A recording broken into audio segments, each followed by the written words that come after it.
Kalau Nabi Muhammad SAW tidak pernah lakukan maulid, kenapa Anda lakukan? Apa maunya gitu loh.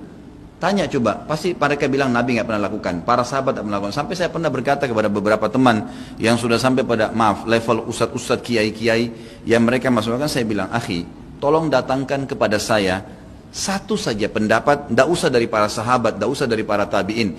4 orang imam saja, Imam Ahmad, Imam Malik, Imam Syafi'i, Imam Abu Hanifah, ada enggak satu saja statement mereka yang suruh buat maulid? Coba datangkan kepada saya.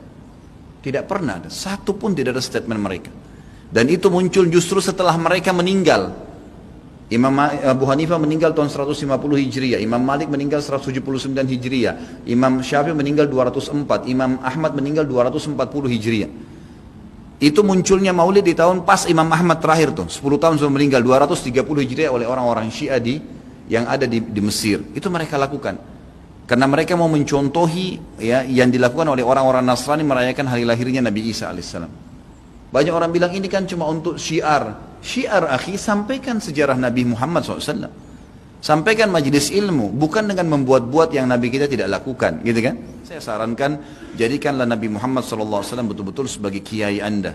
Kalau mau kerjakan sesuatu, tanya, Nabi Muhammad SAW kerjain enggak? Kalau enggak, cukup.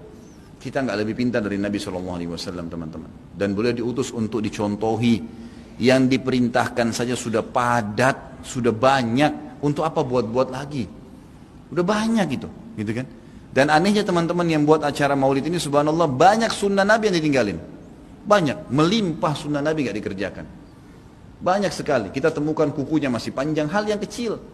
Istrinya belum pakai jilbab, dia masih belum datang ke masjid sholat 5 waktu, banyak. Rame-ramein aja pada saat acara itu saja, itu pun tidak ngerti apa itu acara. Datang baca salawat, berdiri tengah-tengah, padahal dianggap ruhnya Nabi SAW sedang lewat tuh. Itu keyakinan mereka itu. Coba tanyain gitu kan, memang sudah begitu. Jadi tidak cukup dengan kata-kata baik.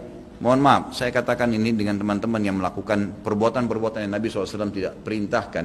Anda sama saja sedang mengatakan, maaf Rasulullah, saya lebih ngerti daripada Anda. Nabi SAW tidak perintahin kita kerjain, jadi kita lebih ngerti dong dari Nabi.